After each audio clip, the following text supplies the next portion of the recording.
Hello everybody, and welcome again to Brief Tune. I highly doubt that you guys have never watched Adventure Time, or at least heard of it. I mean, you're here and we talk about it kinda regularly. This legendary cartoon has a huge following and many spin-offs that continue to build on its rich lore. So today, we will talk about Fiona and Cake, who are gender-swapped versions of Finn and Jake in a different dimension. This series explores their lives in a universe without magic, where Fiona works various dead-end jobs while dreaming of a more magical existence. Now, they don't call me the mayor of Yappersville for nothing, so let's get right into it. In a magical urban setting that resembles a city, Fiona and Cake have magical powers, with Cake having similar powers to those of Jake, and with them, they save citizens from a rat bus. As the situation escalates, the two struggle to defeat it, so Ice Prince appears and saves Fiona. You guessed it, he's the Ice King? But wait, he's not gender swapped? Well, that's because Fiona soon wakes up to find out that this was all a dream and that she leads an extremely normal life as a working woman with her cat. The thing here is that the alarm that went off looks and sounds like BMO, but he's not magical because, again, this is the normal world. Taking after her mom's last name because, well, remember, the genders here are swapped, Fiona Campbell takes Cake to her job as a tour guide in a bus full of gender-swapped human-looking characters from Adventure Time. And if we take a look at Fiona's phone and the fridge with the ice dispenser that Cake played with, we can tell that we are in the early 2000s. Anyways, Fiona's telling the tourists about Betty's statue, which was renovated 12 years ago, but she gets carried away and tells everyone about her dream, only to find out that all of them have dreams about their magical selves too. Suddenly, Cake starts misbehaving, causing chaos on the bus, which leads to Fiona getting fired.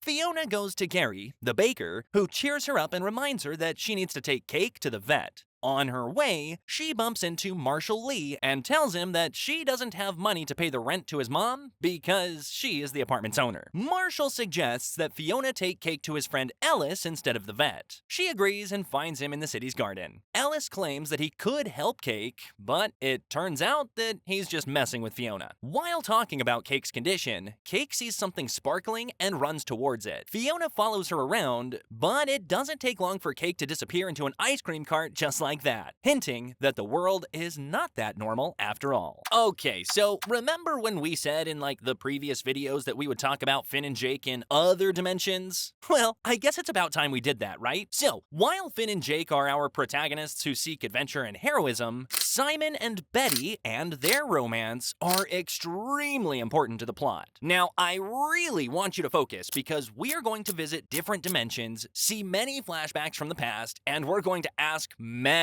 questions, some of which we will find the answers to, and then some will remain a mystery until, well, at least probably another spin-off.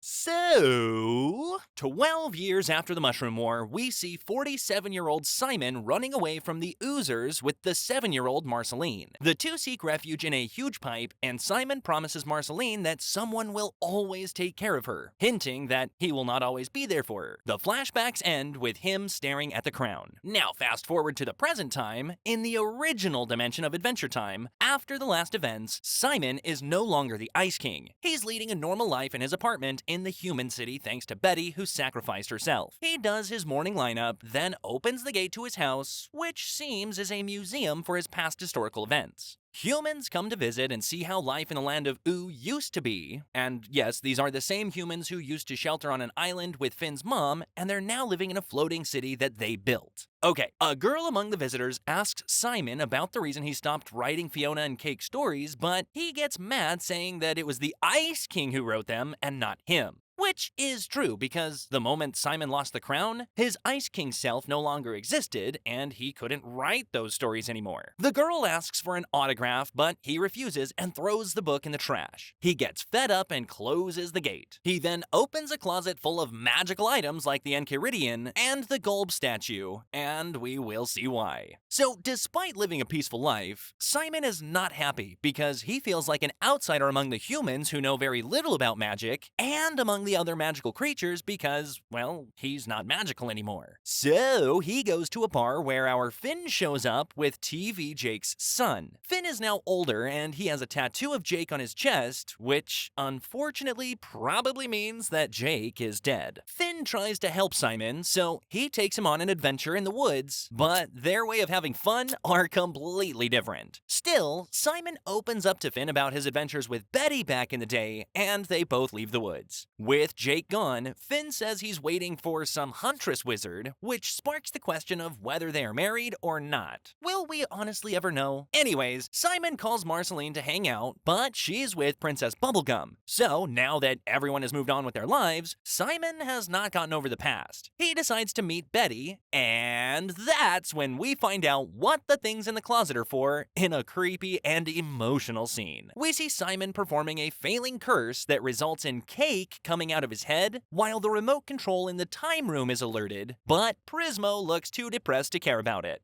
Oh, and all of this is happening while Fiona is still on the lookout for Cake in her own world. So, in the original dimension, Simon recognizes Cake almost immediately, but since she's startled, he lets her out and the little girl from earlier who came to get her book back sees her escaping. This little girl is not the only one who sees Cake, because Minerva, Finn's mother, also sees her and tries to help Cake. Cake falls from the human city, sleeps inside a tree, and then wakes up impressed by the magic around her. She then meets Squirrel, they get along, and he takes her to the fruit market where they take a bite of multiple expanding and shrinking fruits, which of course ensues chaos. Everyone gets mad at her and wishes Fiona was there to help her. Oh, and speaking of Fiona, she is still desperately looking for Cake when Gary sees how tired she is and offers her an iced coffee. The ice in the coffee and the fridge start sparkling, so she gets sucked into a portal and out of Simon's head, who, by the way, performed yet another failing curse for him because, well, you know, Fiona and Cake showed up, not Betty. Fiona thinks that Simon is a madman, leaves his house, and catches up that she teleported into a different world upon seeing all the technology. She also encounters the little girl who recognizes her as Fiona from the story and offers to help her find Cake using her tracking device. The two get to the market just in time, and right when Fiona saves Cake, they get teleported somewhere else. Okay, so now let's move on to a new place called the Drift, which is a large space station hosting multiple alien species. In the Drift, we learn about Scarab, a god auditor who travels through the multiverse to make sure deities and cosmic beings stay in line. The criminal deity next on his list is none other than Prismo. Prismo finally picks up the alert to discover that a crossover between the dimensions has happened, and Prismo gets terrified as if he committed a crime and instantly teleports Fiona and Cake into the time room. He also returns them to their original form, which is magical, and realizes that all that's happened has something to do with Simon. He tries to enter his head, but he fails, so he teleports him there instead. Prismo inquires whether Simon had a hand in that, and he reluctantly admits to trying to summon Betty, but getting these two instead. Especially since Prismo refused to help him get Betty back, his wish is related to Gold. Prismo then explains to them what he does, and that he is a wish-granting cosmic entity manifested from an old man's dream. Granting these wishes requires him to create new dimensions in which there are doppelgangers of their original dimensions. So, instead of granting the wish in the original dimension, he creates a mutated dimension with a mutated timeline in which that wish becomes true. And the person who makes the wish does not move to this new dimension. Instead, a version of them who does not know anything about them or the wish at all is born. However, this does not mean that all the dimensions are mutated. Some are original, just like Flapjack. Yes, that Flapjack is an original dimension in Adventure Time. That's pretty amazing, right? But wait, does this mean that other cartoons might just be part of Adventure Time too? Anyways, while going through the dimensions, Prismo gets to the land of Ooh, but he doesn't say anything about its originality. He just says that it's his favorite dimension because Jake, his favorite friend, was there. Okay, so now remember why we said that he was depressed? Now you've probably guessed why Prismo was depressed. It was because Jake, the original, had died. And you might also wonder why he did not create a duplicate dimension of the original one where Jake could still be alive, and the answer to that is Prismo grants other people's wishes, but he's not allowed to grant his, and thus leads us to the reason why he is wanted by Scarab. At a certain point, he created a dimension for his own entertainment and duplicated Finn and Jake, but as females. This means that these two were not the creation of Ice King's imagination, they were real creatures.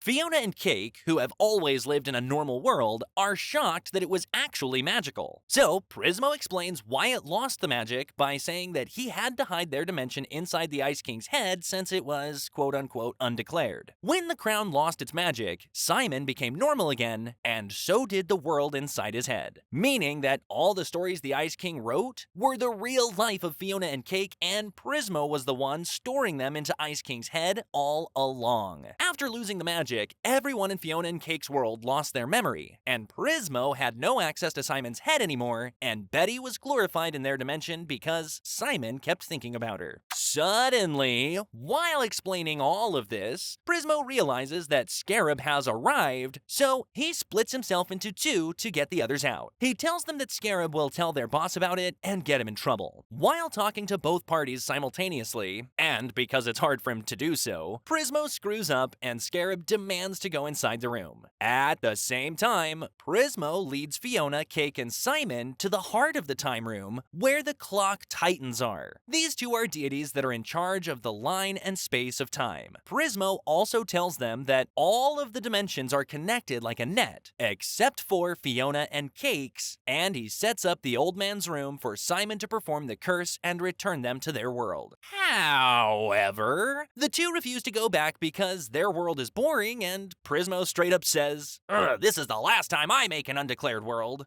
That's the last time I make an unauthorized universe. But with himself, who is with Scarab. Now that Prismo confessed, Scarab revealed his real intentions of overthrowing Prismo from his position, and that all he has to do is find this undeclared dimension. Anyway, Prismo moves himself to where the others are and helps them escape to another dimension by giving them the remote. Scarab follows Prismo, imprisons him in a cube, and promises to destroy that world. Okay, so in this new dimension, which kinda looks like Farmworld, Simon decides to become the Ice King again to help Fiona, Cake, and Prismo because he refuses that they use the remote to go back to their dimension, not knowing which button even does that. In a flashback to the past, in this dimension, 1,000 years later after Ice King stops the mushroom bomb, Finn finds the crown near Ice King's dead body, puts it on, becomes Ice Finn, goes mad, freezes everything, loses the crown somehow, and then regains his mind. So now, in order for Simon to become the magical Ice King that he once was, he needs to wear the crown. So they start looking for it. The three head to the city library hoping to find a book about it, only to find that Destiny Gang is burning and wreaking havoc. Until now, everything seems normal. Well, kind of. But if the dimensions are doppelgangers with just, different timelines, why isn't there any magic here? Okay, anyways, the gang looks elsewhere, but they get followed by this blonde boy who later saves them from getting caught by the Destiny Gang after Cake uses her magical powers to get Fiona's phone back and terrifies people. A girl from the gang spares their life and they all run away. This blonde kid named Jay leads them to his house outside the city and reveals that his father was the one who found the crown in the past. Yes, that means this is Finn's kid. So apparently, Finn got married here and has kids and an old dog. I know. I'm also wondering, how is Jake's version still alive here? Does this mean that the character's death in one dimension does not affect its other dimensions? Also, the kids said their mom died. Who was she? And how did she die? Ugh, so many questions, we almost forgot about Scarab. Let's finish talking about the crown first, okay? So, the gang mentions their intention to find the crown, so Finn gets mad and asks them to leave. But his son decides to lead them to where Finn found the crown. While it's true that Farmworld Finn regained his mind after losing the crown in the past, he was miserable and did not believe that he could be so evil and freeze everyone. So, out of pity for Farmworld Finn, Prismo teleports the crown out of his hands and onto the corpse of Simon before the bomb goes off, so it gets destroyed in the explosion. That's how the three realize that they lost this dimension's crown and decide to move to another one, when suddenly, little Destiny shows up and Jay tells everyone that they are lovers. He offered her the only surviving jewelry from the crown, so she instantly fell in love with him. Little Destiny's father shows up, captures everyone, and learns that the jewelry is making his daughter sick, so he sets off to kill Jay. However, Finn arrives just in time and defends his son. Amidst all this chaos, Simon gets the jewelry and uses it to control the remote so that they teleport them to the dimensions. And then guess who shows up? Scarab, who managed to leave the time room using his crystal. He battles Finn, but he's more powerful than him, stabs him in the hand, and holds onto Simon's leg, all while they're teleporting to another dimension. Now, before we go with them, did Farmworld Finn just die? Okay, anyways, the gang moves to the Ice Kingdom's dimension, where the Winter King saves them from Scarab by freezing him. This guy is Simon, but he is sane despite wearing the crown, and he explains that he managed to stay that way because of his determination. The Winter King refuses to give up the crown for Simon, but still offers to create another version of it, and he also gives Fiona's phone magic, which makes it regain its signal, because, you know, this is a different dimension. She receives a message from Gary, who, by the way, has been trying to reach out to her to no avail, so he goes to her house and finds Marshall Lee. These two hang out together, and Gary explains how he wants investors for his own bakery while making cookies that look like the shape of all the candy people. So Marshall Lee makes a call and arranges a meeting with Lady Lemongrabs. The meeting, however, does not go well, so the two head to the party of Marshall Lee's mom. While Simon and the Winter King talk, they get attacked. The Winter King loses the crown, and they get held captive by the Candy Queen, but Fiona and Cake come to the rescue. The moment Fiona touches the crown to give it back, it loses its magic, and just like that, they lose yet another crown. As a result of losing the crown, the Winter King dies, and the whole kingdom melts because, as we already knew, it is the crown that makes the owner immortal. Okay, another question. Does this mean that Fiona and maybe Cake too can deprive things of magic and affect the other dimensions? Well, that's not only what happens. See, Candy Queen also regains her sanity, because it turns out that the Winter King cured his insanity by projecting his crown's madness onto Princess Bubblegum, causing her to go insane in his place. I'm gonna take a wild guess here and say that you've probably forgotten about Scarab, right? Well, since the ice melted, he reached the gang, but he couldn't teleport with them like the previous time. Alright, so the next dimension is the baby world, where everyone is a baby and the crown is literally a useless plastic toy. Fiona is disappointed, but everyone tries to cheer her up, including baby Finn, and they move on to another dimension. In this dimension, in a flashback to the past, we see that Marceline found Simon dead, and that, unlike in the other dimensions, he does not have the crown. 1,000 years after the Mushroom War, the gang arrives in a lifeless world. It turns out that vampires have taken over and that humans are on the verge of extinction.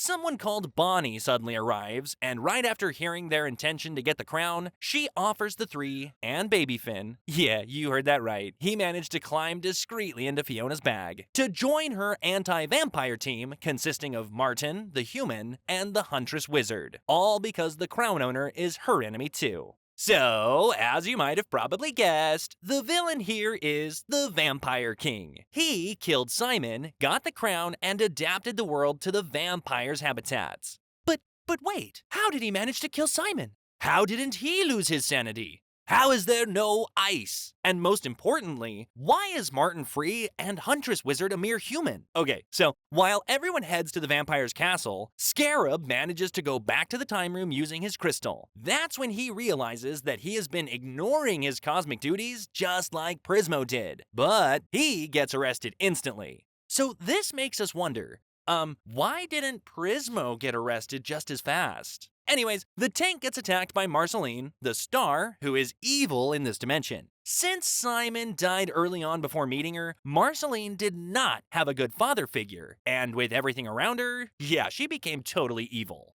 Because someone has to die in every dimension, she sucks down Martin's life, heads back to the castle, and the gang follows her, leaving poor baby Finn behind and alone. In the meantime, in Fiona's world, Gary meets Marshall Lee's snob-bullying mother, Hannah Aberdare, and other rich possible investors who, by the way, get interested in his idea. The moment he almost secures the investment, Hannah exposes how she got them to meet with Lady Lemongrabs in exchange for having Marshall act like an obedient puppet in front of everyone. Gary feels bad for Marshall because he puts himself through this humiliation and drags him out of the place. Okay, so now we're going back to the vampire dimension, where the gang plan is to sneak into the castle, plant garlic bombs, and then bomb them. Wizard Huntress deprives the king of the crown, so now the curse is no longer working, the sky clears, and all the vampires die.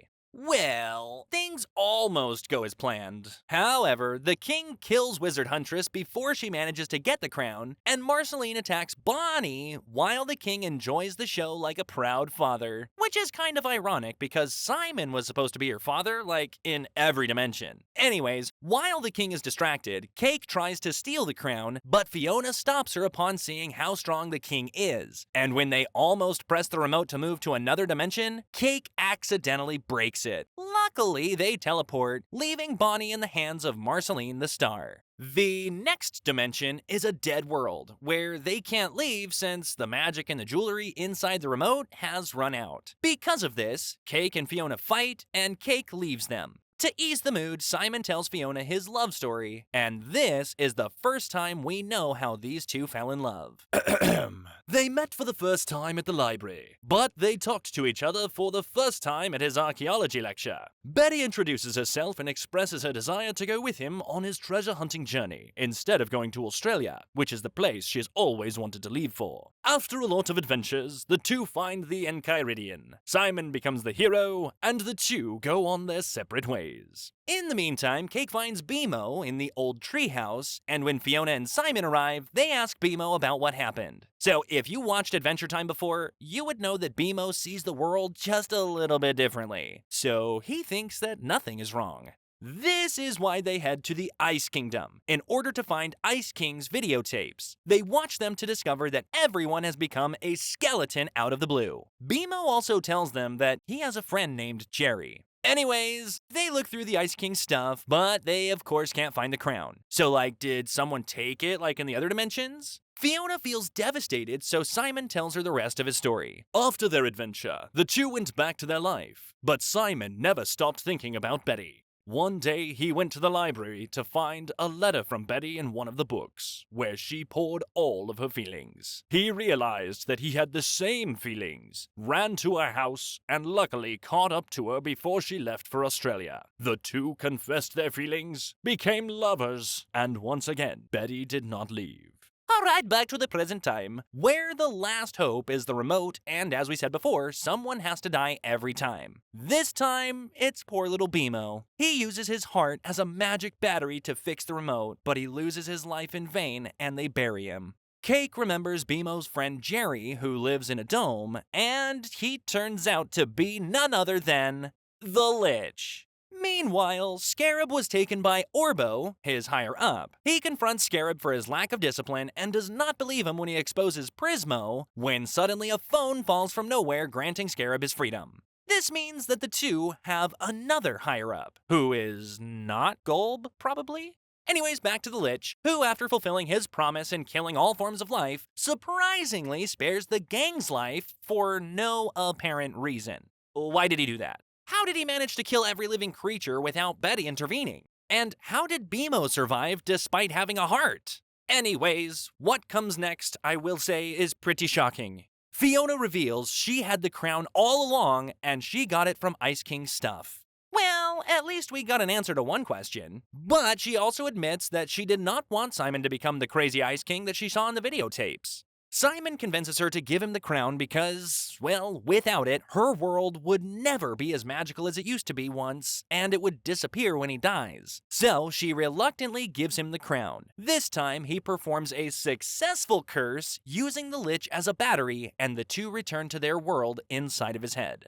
Since he helped Fiona and Cake, it is now time for Simon to meet Betty. The moment he almost wears the crown, Scarab, who, as we said before, gained his freedom, shows up and the two fall into a portal while the Lich watches everything in a terrifying silence. As for Fiona and Cake, they arrive in a normal world, realizing that Simon has not put on the crown yet. They tell Gary and Marshall that their world exists inside the head of a man and it will be magical at any moment now. Cake also gets to keep her magic because Prismo gave it to her previously. The portal in Simon's head is still open as he looks down to see the Lich, who followed them into the Golb's void. The Lich demands Golb's recognition and claims that he is not satisfied, even after he served his purpose. Golb does not respond, but he transforms into his Golbetti form, and instead of appreciating Lich's efforts, he transforms him into a floating piece.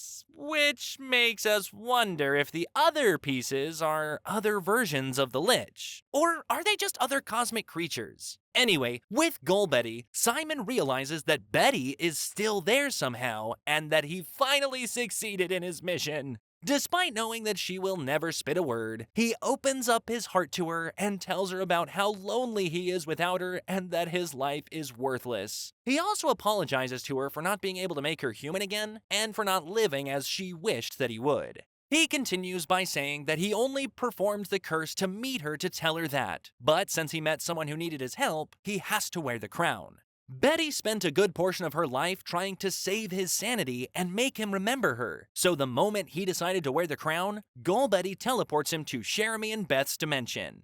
1,000 years after the timeline of the original dimensions, Beth and Jeremy are on their way to the library because Beth likes reading, when Jeremy, now Simon, realizes that his consciousness is in Jeremy's body. He gets mad and decides to search for the crown, even in this world, so they steal a book about it. Now, in the void, after Golbetti deals with Lich and Simon, she turns Scarab into many insects because he tried to kill Simon. One of them has the crystal and sneaks into Fiona's world through Simon's head. Now, while they wait for Simon to put the crown on, Fiona and Cake capture the scarab that multiplied and invaded the place. Meanwhile, Beth wonders why Jeremy is so eager to read the book since he never liked reading. When Jeremy opens the book, it turns out that it's just an interactive game that depends on the player's choices to keep going, and once a choice is made, there is no going back. This game is about Casper and Nova, who search for the lost crown. Casper decides to look for it, and Nova agrees, saying that they could also look for other treasures. The first question is whether the two should look for what Casper wants or what Nova wants. Simon chooses Casper's desire because that's what would lead him to the crown. As for Fiona, she calls Simon using her phone that's been in his pocket, but he does not reply, so she decides to find a gate to go see him. As for Scarab, insects manage to escape, reunite, destroy Fiona's apartment, and chase her to get his crystal back, despite her friends standing up for her. When he gets his crystal back, he uses it to erase Fiona's world. Okay, now let's go back to the game where the crown is stolen and keeps getting further from Casper and Nova. Simon chooses Casper's choices all of the time until they reach the cosmic gate where the crown is on the other side of it. Because the gate is closing, Nova tries to delay the closure using her body, and Casper faces two choices. Either he lets Nova get crushed by the gate to keep it open as long as possible, or take a magic potion that would give him enough power to control the gate, protect Nova, but all at the cost of forgetting her forever. Jeremy gets upset because, man, he really hates both choices. But Beth tells him that there would probably have been better choices if he hadn't chosen Casper's choices all the time, and that Nova loved Casper more than he loved her. It was at this moment that Simon realized he messed up. He only chose Casper's choices, and that each time, Nova had to sacrifice her desires for Casper. Through Casper and Nova's story, Simon learns the reason why Betty sent him there, which is to realize how much she sacrificed for him and how many times her offerings went unnoticed by him because he was being too selfish. Choosing the crown would save Fiona's world, but would Betty make a forgotten memory that has never existed for Simon? The same way Casper choosing the potion would get him the power to control the gate at the cost of forgetting Nova? Either way, Simon is always choosing what he wants without any regard for Betty's wishes. This makes him back away from the idea of wearing the crown, and he finally goes back to his own body. In Fiona's world, Cake is fighting Scarab with all her might, but he is just way too strong. He knocks everyone out and blasts his laser everywhere to erase the world. Fiona is in despair, and instead of wishing for a magical world, she just wishes that her world survives. Now, back to Golt Betty, Simon wonders if what just happened was all in his head, or if he actually talked to Betty. He vents the main reason he wanted to wear the crown is because he felt that his current life is worthless, but now he appreciates the life Betty has given him and that he has to let go of her. Fiona's phone suddenly rings again, and when he picks it up, he tells Fiona how the curse was not meant to lead him to Golt Betty, but it did. She tells him how Scarab is destroying her world, but demands that he does not wear the crown because this is the world she wants to fight for, even if it costs her life. Struggling with this dilemma, Simon refuses this huge responsibility and throws the crown in the void. And that's where Golt Betty uses her authority to rid him of this huge burden and help him spit out Fiona's world in the form of a dandelion. Fiona and Cake's world is no longer Simon's burden, so he calls Fiona and asks her to catch her world's flower. He inserts the dandelion through the portal that leads to her world in his head, and wait. Since there's no world inside his head anymore, how is there even a portal that leads to the said world inside of his head? And also, the dandelion is the world, right? So, did he insert a world inside, the same world, but this world's not even there? Anyway, Fiona catches said dandelion, aka her world, makes a wish, blows it in the air, and it disappears inside of everyone. Okay, but wait again. So, since the dandelion disappeared, does this not mean that Fiona's world disappeared? I am getting so confused. Okay, anyway, again, Golt Betty throws Simon into the void and into his original one where he wakes up on the grass feeling relieved and actually happy. Golt Betty electrifies herself, changes her form, and we don't know what happened to her at this point. I don't know what's happening anywhere at this point. Now, as for Prismo, he finally breaks the cube and checks if Fiona's world is still there, but he notices that the dimension is connecting to the other dimension, meaning that it is officially declared. So, we don't know why this happened, but we do know that Scarab's plans in exposing Prismo failed. The moment the dimension was declared, Scarab's destructive laser became useless, and he no longer had the authority to erase it. He also receives a call from his higher-up, who apparently knows everything, telling him that he should stop erasing this world, and instead of obeying him, he gets mad and promises to destroy it no matter what. And yeah, he does keep on doing so. It's at that moment, Prismo throws a tank on him with Squirrel, Jay, Baby Finn, and Little Destiny inside of it. Fiona eats the squirrel's fruits, becomes a giant, uses Cake as a weapon, beats Scarab, and imprisons him inside of a capsule. The world finally starts healing, Jay and Little Destiny decide to stay in it, Gary sells cookies in a van, Marshall plays the guitar close to him, Simon is finally having therapy sessions with Minerva, Prismo makes Scarab his cleaner, and Fiona plants flowers while appreciating her normal world. I don't know about you, but I feel like I just had a fever dream. So that's it for today's video. If you have any answers to any of these questions, go ahead and tell us in the comments down below, and we will see you guys in another video.